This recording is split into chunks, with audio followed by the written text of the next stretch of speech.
ಓದುತ್ತಿದ್ದೇನೆ. ನನ್ನ ಶಾಲೆ ಹೆಸರು GSPS ಕರಡ್ಯ. ಭಗವದ್ಗೀತೆಯ 12ನೇ ಅಧ್ಯಾಯದ 6 ಶ್ಲೋಕಗಳು. ಓಂ ಪರಮಾತ್ಮನೇ ನಮಃ. ಶ್ರೀಮದ್ ಭಗವದ್ಗೀತಾ ಅಥ ದ್ವಾದಶೋಧ್ಯಾಯಃ. ಭಕ್ತಿಯೋಗಃ. ಅರ್ಜುನ ಉವಾಚ. ಏವಂ ಸತತಯುಕ್ತಾಯೇ ಭಕ್ತಾಸ್ತ್ವಾಂ ಪರ್ಯುಪಾಸತೆ ಯೇ ಚಾಪ್ಯಕ್ಷರಮವ್ಯಕ್ತಂ ತೇಷಾಂ ಕೆ ಯೋಗವಿತ್ತಮಃ.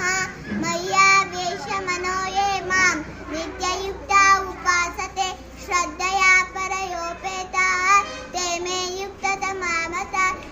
ಯದ್ವಕ್ಷರಂ ನಿರ್ದಶ್ಯಂ ಅವ್ಯಕ್ತಂ ಪರ್ಯುಪಾಸತೆ ಸರ್ವತಃ ಚ ಕೂಟಸ್ಥಮಚ್ಚಲಂ ಧ್ರುವಂ ಸನ್ನಿಯನ್ನೇಂದ್ರಿಯಗ್ರಾಮಂ ಸರ್ವತ್ರ ಸಮಬುದ್ಧಯಃ ತೇ ಪ್ರಾಪ್ನುವಂತಿ ಮಾವೇವ. ಸರ್ವಭೂತೈತೆ ರತಃ ಕ್ಲೇಶೋಧಿಕತರಸ್ತೇಷಾಂ ಅವ್ಯಕ್ತಾಸಕ್ತಚೇತಸಾಂ ಅವ್ಯಕ್ತೈಗತಿ ದುಃಖಂ ದೇವದ್ಭಿರವ್ಯಾಪ್ಯತೆ. ಧನ್ಯವಾದಗಳು.